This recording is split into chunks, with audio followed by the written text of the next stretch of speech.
Baik, dipahami. Saya ingin berikan dulu gambaran kepada teman-teman yang terhubung karena tadi terlihat konektivitasnya terputus-putus. Saya mencoba menangkap untuk menyampaikan dulu sehingga citranya diketahui oleh kita semua bahwa ada di antara saudara atau saudari kita menyampaikan seseorang yang pernah membangun ya rumahnya, kemudian menempatkan atau menyimpan barang-barang tertentu dengan keyakinan tertentu yang dikaitkan dengan keadaan rumah dimaksud, yang tertanam di dalam rumahnya ataupun juga disimpan di atapnya dengan tujuan-tujuan tertentu. Dan bersyukur kepada Allah, alhamdulillah yang bersangkutan sudah mengenal lebih baik ya tuntunan-tuntunan dalam syariat, sudah berhijrah kepada nilai-nilai kebaikan dan ingin berkonsultasi bagaimana dengan status benda-benda dimaksud. Saya ingin menyampaikan bahwa di dalam Islam tidak ada tuntunan-tuntunan yang mengaitkan kekuatan-kekuatan kepada benda-benda tertentu yang memberikan manfaat atau madarat selain semua tumpuan kita kepada Allah. Karena itu dalam surah Tauhid yang sangat pendek, singkat, mudah untuk kita kemudian hafalkan dan mudah ditanamkan pada jiwa, itu menjadi dasar yang paling pertama di Al-Ikhlas itu. Begitu kita bacakan Qul huwallahu ahad, katakan Muhammad sallallahu alaihi wasallam, diinfokan kepada kita semua, Tuhan kita itu adalah Allah yang layak dipertuhankan, satu-satunya dipertuhankan, disembah. Kemudian Allahus Samad ayat yang keduanya, dan Allah menjadi pusat segala tumpuan, harapan, permohonan yang mendatangkan manfaat atau mengizinkan satu madarat dengan hikmah tertentu terjadi dalam kehidupan kita. Nah, karena itu setiap kita memohon, meminta, berharap sesuatu itu tidak diperkenankan kecuali hanya kepada Allah saja. Di dalam itulah kemudian Allah menyajikan berbagai hal, cara, bahkan secara detil disampaikan kepada kita. Dari perintah untuk berdoa, bagaimana kemudian menjanjikan menjawab. Ini di Al-Baqarah ayat 186. Wa idza sa'alaka 'ibadi 'anni fa inni qarib ujibu da'watad da'i idza da'an falyastajibu li wal yu'minu bi la'allahum yarshudun. Nah, jika hambaku mencari untuk mendekat kepadaku, ada permohonan tertentu, kata Allah Subhanahu wa taala, sampaikan Muhammad sallallahu alaihi wasallam, ya aku begitu dekat, kalau hambaku berdoa pasti aku kabulkan. Kalau ada permohonan pasti aku berikan jalan, kan? Dalam konteks apapun, dalam pekerjaan, ingin mendapatkan rizki, dalam keadaan rumah ingin diberkahi, kan yang punya berkah itu Allah, kan? Yang memberikan ketenangan itu Allah, sakinah itu di rumah itu Allah yang berikan. Karena itu dibuka dengan kalimat ayat wa min ayatihi, di antara tanda kebesaran Allah Subhanahu wa taala. Quran surah ke-30 ayat 21 itu. Jadi kalau di rumah ingin mendapatkan ketenangan, sakinah, tidak ada gangguan, enggak ada macam-macam, kemudian mawaddah, rizkinya mengalir bagus ya, bermanfaat rumahnya, rahmah, ada cinta kasih yang dalam di dalamnya untuk keluarga besar. Itu yang punya siapa? Sakinah, mawaddah siapa? Rahmah siapa? Allah, enggak ada yang lain. Jadi kalau kita mau minta, mintanya ke Allah, dan jangan sampai meminta kepada Allah ya dengan cara-cara yang Allah tidak sukai, ya, dengan cara-cara yang tidak Allah ridhai. Karena itulah Allah berikan cara kepada kita. Ada yang bisa memanggil langsung, Allah turunkan misalnya nama-nama terbaik dikenal dengan Al-Asmaul Husna, Quran surah 17 ayat 110. Qulid'ullaha awid'ur rahman ayyama tad'u falahul asma'ul husna. Silahkan minta. Ya, ada yang minta dalam sholat, minta biasa berdoa. Kemudian kalau kita minta pun dengan menggunakan wasilah misalnya, boleh. Itu ada di Quran surah ke-5, ya, Al-Maidah ayat 35. Ya ayyuhalladzina amanu taqullaha wabtaghu ilaihil wasilah.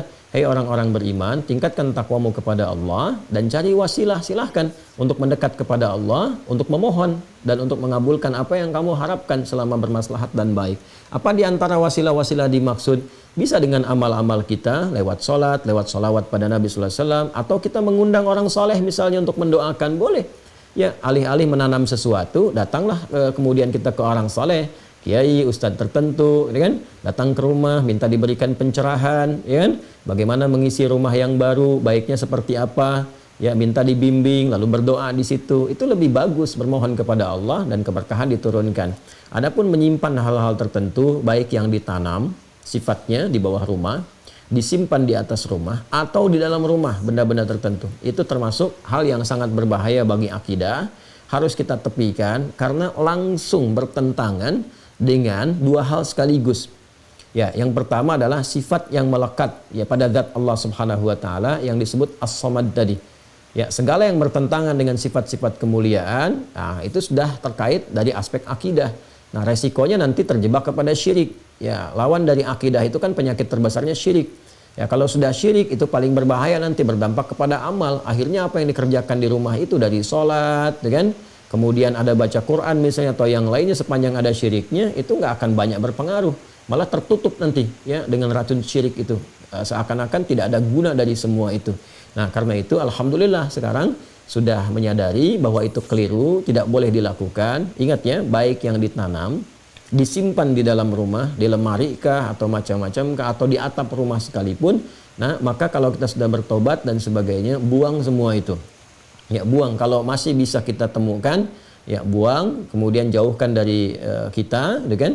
Kalau ada yang ditanam, kalau mampu kita dapatkan, ya kita ambil, kemudian buang, hancurkan dan sebagainya. Tapi kalaupun tidak memungkinkan, ya misalnya ditanam nih udah sama pondasi, kalau kita mau buka, gali lagi, bongkar lagi rumahnya, memberikan madarat yang lebih besar misalnya kepada aspek-aspek tertentu yang menyulitkan, maka tidak perlu dilakukan.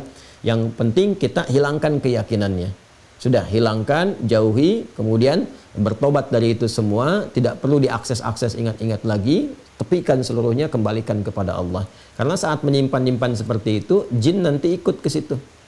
Jin, ya ada jin yang menyertai kehidupan kita di dalam rumah, namanya dasim. Dasim itu setan rumah. Ya, jin pengganggu dari kalangan setan, ya, setannya dari kalangan jin, sebutannya dasim. Nanti ada 9 jenis ya. Kemarin kan saya baru sebutkan setan yang menggoda wudu walhan. Setan menggoda orang sholat, itu kan khinzib. Nanti ada setan yang memang mengganggu di sekitaran rumah. Dia bisa menciptakan konflik antara suami istri. Itu di surah kedua Al-Baqarah, di ayat yang ke-102. Bainal mar'i wa zawji, antara suami dan istrinya. Ya, diberikan sifat-sifat buruk, dorongan macam-macam, kadang-kadang dikaitkan ke pekerjaan dan sebagainya. Dia bisa menciptakan ketidaktentraman di dalam kondisi rumah. Seakan-akan nyaman, padahal itu ada satu bara dalam sekam. Kadang-kadang masuk dalam mimpi, ngasih mimpi buruk, atau memberikan was-was ketika masuk ruangan tertentu dan sebagainya. Ya, lalu setelah itu ya mudah hadirkan sesajian, itu pekerjaan jin. Ya, sesajian di dalam rumah atau di luar rumah atau dengan melakukan tindakan tertentu, itu kemusyrikan yang parah nantinya. Karena itu cara untuk mengatasinya, kalau masih bisa diakses, buang sekalian. Ya, kalau tidak bisa diakses atau diakses menyulitkan sekali, sudah cukup hilangkan keyakinannya, bertobat kepada Allah, hilangkan keyakinannya, tingkatkan ibadah kepada Allah Subhanahu wa taala. Nanti dengan sendirinya jinnya akan meninggalkan. Di Quran surah Al-Jin sendiri, surah Al-Jin di ayat yang ke-6 itu jelas Allah sampaikan, wa annahu kana rijalun minal insi ya'udzuuna birijalin minal jinni fazaduhum rahaqa.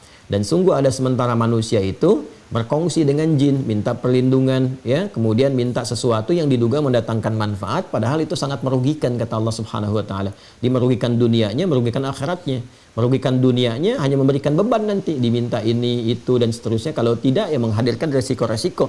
Ya, kemudian di akhiratnya pun ya terjebak dalam suasana syirik yang tidak memungkinkan mendapatkan manfaat dari semua amal yang pernah dikerjakan.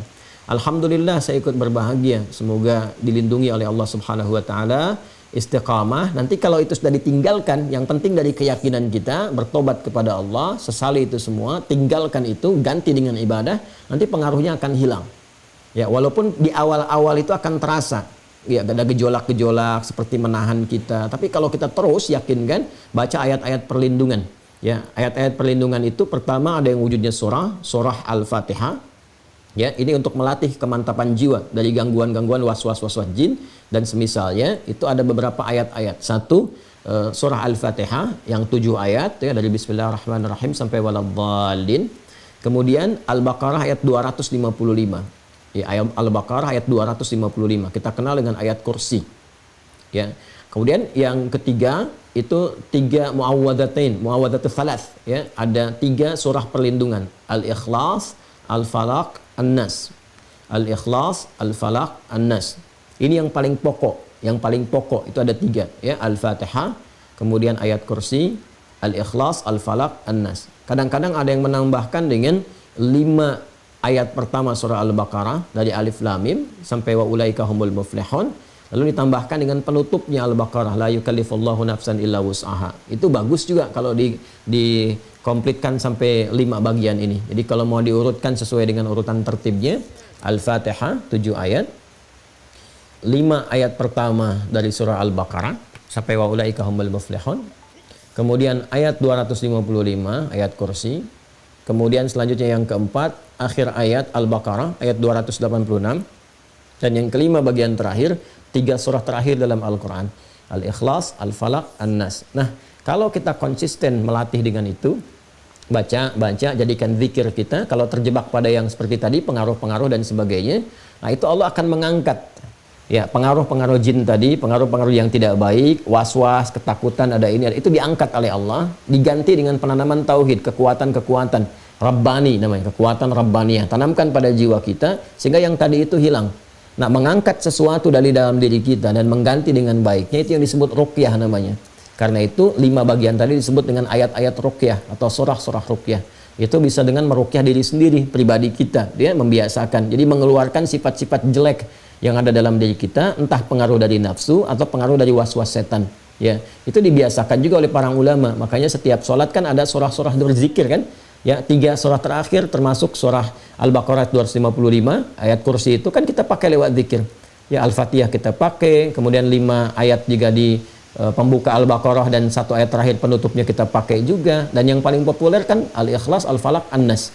Nah, itu saya kira yang bisa dilakukan ya Bu. Kalau bisa diakses, ambil barangnya, buang, itu kan, hancurkan. Kalau nggak bisa sama sekali seperti ditanam, ya tidak harus melakukan tindakan yang beresiko lebih besar lagi, ya baik kepada finansialnya ataupun juga kesulitan untuk tinggal atau bahkan merombak, memberikan beban lebih. Cukup tinggalkan, sesali gitu kan, dan jauhkan, lalu mulai meruqyah diri kita sehingga terbebas dari pengaruh-pengaruh benda yang dimaksudkan. Tapi kalau masih bisa diakses, misalnya ditanamnya di sampingnya yang bisa digali dan sebagainya, buang, karena khawatir nanti ada perjanjian-perjanjian tertentu yang tidak diketahui mengikat pada barang itu, ya kan, yang bisa mempengaruhi kepada tubuh.